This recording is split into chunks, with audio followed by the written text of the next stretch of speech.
Back in the early 70s, Ivan Weiss hitchhiked home with a lady friend after the bar. He didn't have the evening he wanted and he killed the young mother. He attempted to dispose of all the evidence, including her body, but he was found guilty in her murder. Half a century later, he is up for parole. Let's take a look. Ivan Wise, 87590. All right, Mr. Wise, you're classified as a first felony offender, currently serving a life sentence for a second-degree murder conviction. You were sentenced in June of 1977.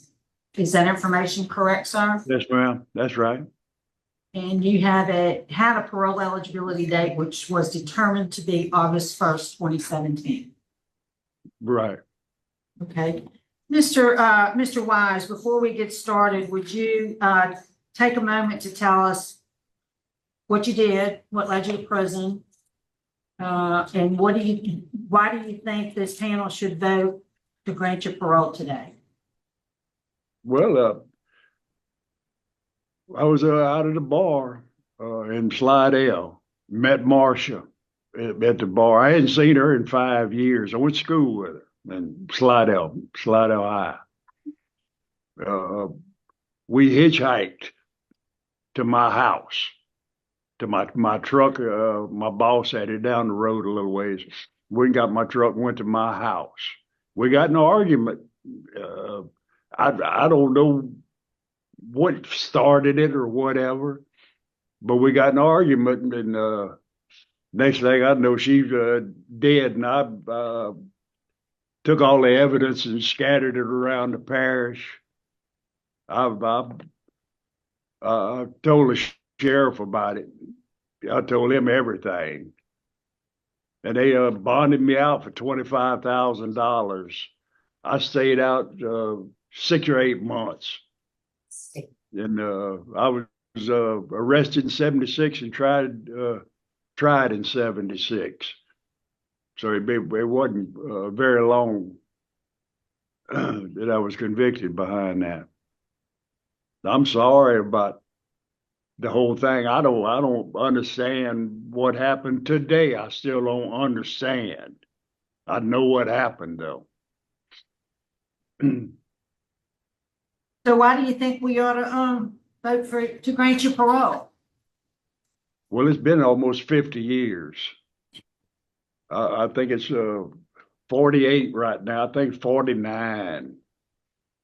I feel like I've done enough time. That's the way I feel.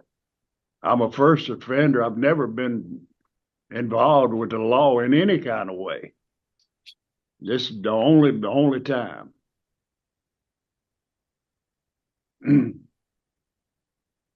All right. Well, I tell you what, let's hear from the warden. What can you tell us about Mr. Wise? Yes, ma'am. He is, as we stated, serving a life sentence for second-degree murder. He lives at our trustee camp, Camp F. He currently works as a tier walker at our death row area. He's had a total of 5 DV reports, with the last one being September of 2002.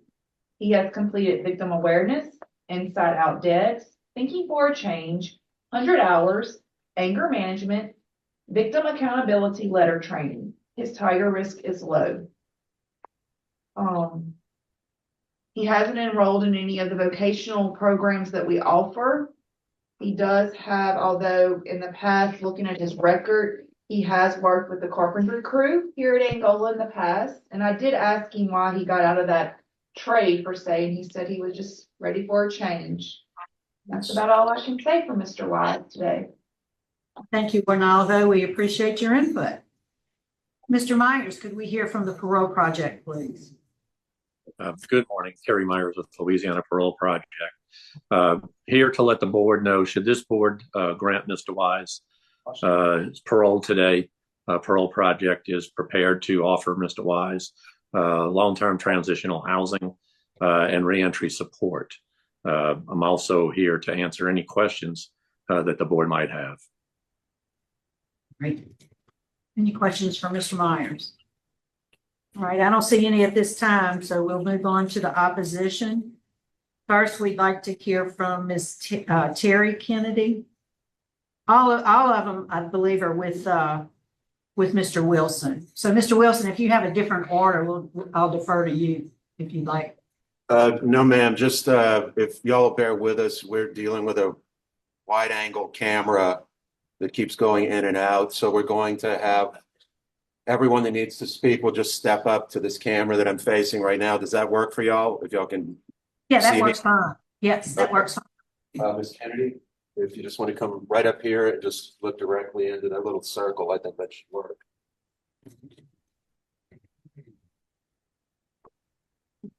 Good morning. Good morning. My name's Terry Kennedy, and my sister, Marcia Norris, was murdered by Ivan Wise. She was horribly beaten and strangled before she was shot in the chest.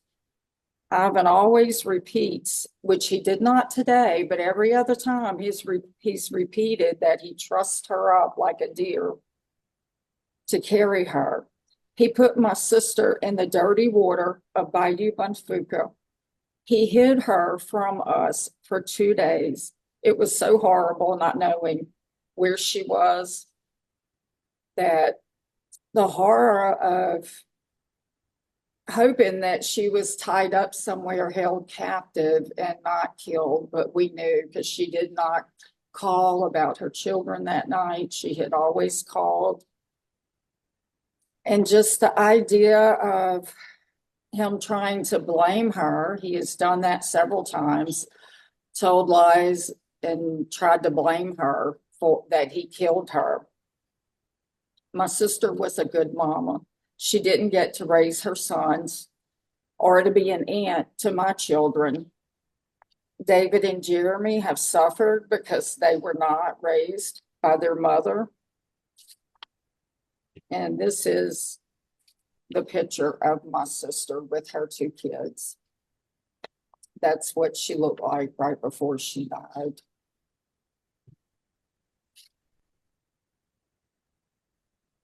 My heart has been broken every day since April 3rd, 1976. Our lives have never been the same. Her voice, her laugh is never here. Someone, my sister, is always missing. My heart truly aches with the pain of her not being here. Every year I dread April 3rd. I am so aware of the date coming up. Mentally, it affects me, thinking of what she went through that night. Marcia being all alone, being beaten by Ivan, then seeing the gun, helpless. What thoughts were going through her mind? It torments me. I watched Ivan at the trial. He sat there with a smirk on his face. He didn't act like he was sorry for what he had done. He didn't act like he is now. Please don't let him out of prison. My sweet sister is never coming out of the grave. So that's basically what I wanted to say. Please don't let him out. Carrie, I did have one question. How old was your sister? She was only 23. 23, and how old were the 2 boys at that time? Do you- 18 months and 4. All right, thank you. Thank you. All right, thank you. Could we hear from Dane Kennedy, please?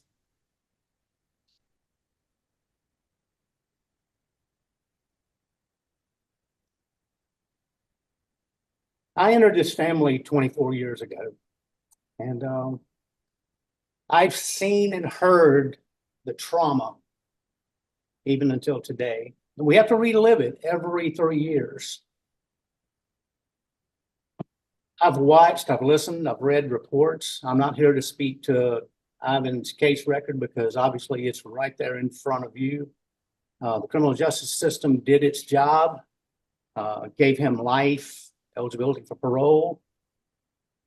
But even today, as I watch Ivan Wise has no remorse.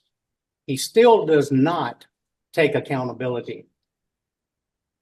The testimonies are there historically, and still today he sat before you being a liar.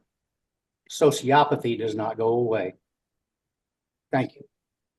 Thank you, sir. And then we have Susan Frierson.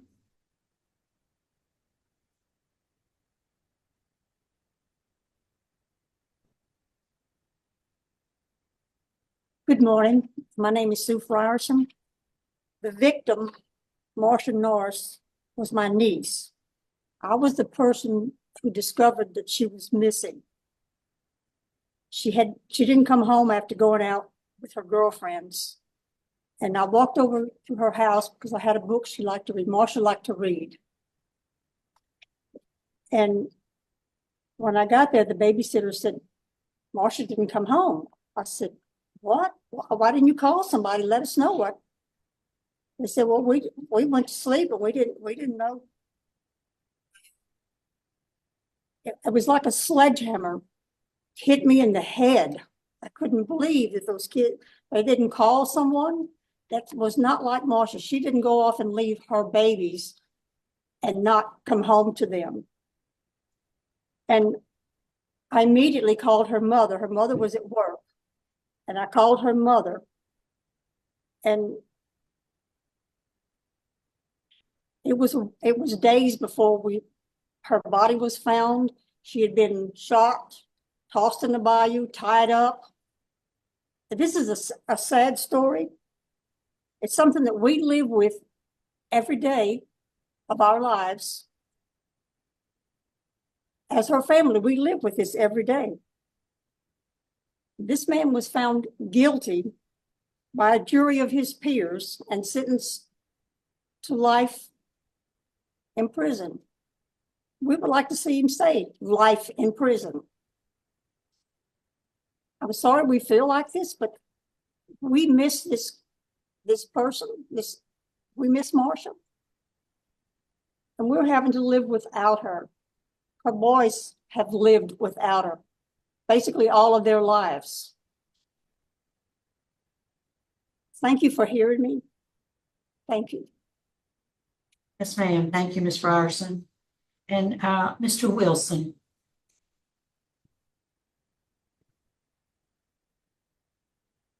Yes, ma'am. Good morning, Ms. Renatz and the members of the board. Just at the outset, I want to state that the district attorney and the district attorney's office strongly believes that the members of this board are reasonable and will see the facts as the jurors did. Now, I know that you've reviewed the record in this case to the extent that it's been prepared to you by the parole board. My comments will be brief, but I just want to read something, and this is from the packet that's been provided to you. From the trial facts, in addition to the defensive wounds, the victim had blood clots behind her eyes, which suggested she had been strangled before death. An electrical cord was tied around her neck. Wise shot Marsha as she was laying on the bridge, as evidenced by some bloodstains on the pavement. Finally, he tossed her in the water. Now, I think it's very evident. You can listen to what Mr. Wise is saying, that this was an accident, or his dismissive claim a minute ago to you offensively that, quote, the next thing I knew she was dead. That's not what happened here. You can look at the trial record and you know what happened, the same way as the jurors understood what happened in this case. He wanted something from her that she wasn't prepared to do for him. And when she didn't do it, this is the way he reacted. He savagely beat her, strangled her, then shot her through the heart and threw her body over a bridge. But for an ill-conceived and unjust window in the 1970s parole laws, this defendant wouldn't be before you today to cause further pain for the family of his victim. The district attorney asks you to cure this injustice and keep Ivan Wise exactly where he belongs for the rest of his life. He has already gotten his break. He should have received capital punishment for this abominable crime. Now, I mentioned just a second ago, and I'm going to bring it up again in closing, his own statement, next thing I knew she was dead. That's the way he sees this. That is not the words of someone you can trust amongst law-abiding citizens. Thank you very much. Yes, sir. Thank you, Mr. Wilson. We appreciate the input from the DA's office. Mr. Wise, your case has been assigned to Mr. Tillis. Would you answer his questions, please? Was that the district attorney speaking then? That was Butch Wilson from the district attorney's office. Would you answer Mr. Tillis' questions, please? Yes, ma'am. I'd like to say something first. No, sir. You're going to answer Mr. Tillis's questions. Okay. You don't have the opportunity to rebut. Mr. Tiller? Good morning, Mr. Wise. How are you? Good morning. I heard you say at the end of your opening statement, that you knew what happened. Yes. I read your case several times, and I'd like to ask just, when you guys left the bar, you were going back to your house? Yes, sir. Okay.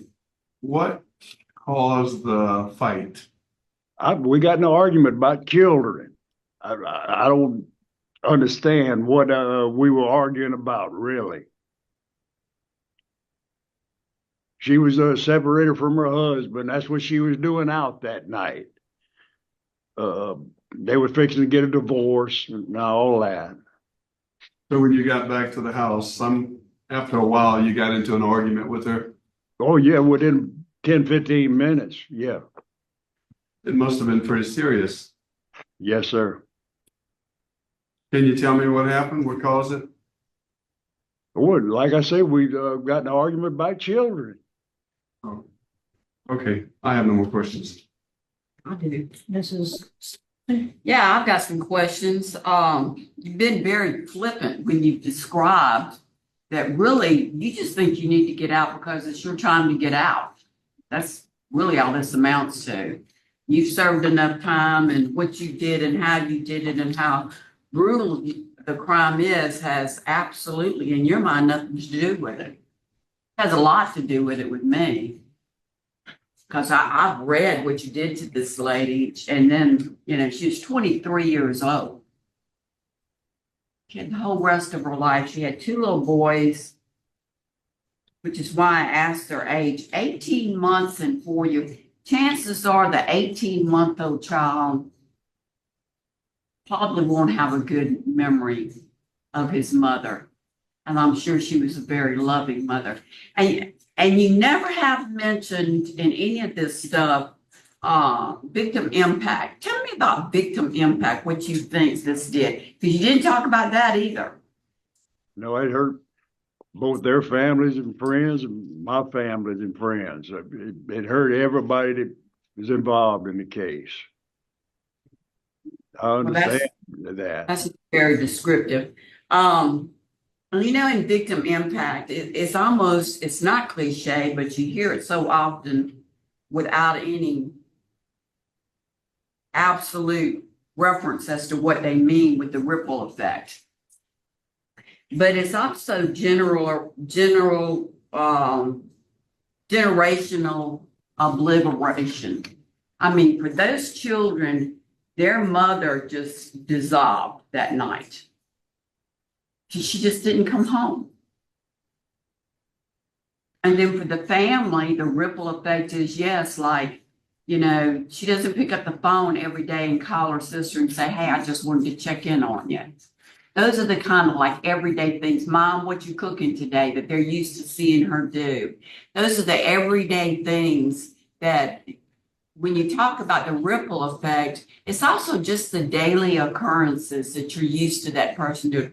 These children were used to a mother's hug and kisses. That when you did what you did in such a heinous way, you stole that from these children. So I didn't hear anything from you other than I need to get out because I've served my time, and there you go. So that I guess what this was a statement, because I really don't have any questions for you because you haven't answered any questions. Any other questions? All right, Mr. Wise, I was going to ask you about your training in victim awareness also. I don't think I need to do that at this point. Were you under the influence of anything other than alcohol at the time of the murder? Yes, ma'am. What was it? There was some pills, smoked a joint or 2. What kind of, Mostly drinking, though. what was the pills? You remember the pills? I can't remember what they were. But was it speed? I think it was. Yes, Okay. ma'am. Okay, so all that mixed together, okay. I think we're prepared to vote. Mr. Sure. So, I wanted to ask one more question. okay, Did you take any drug abuse classes? I see you didn't take any while you were there. Sir?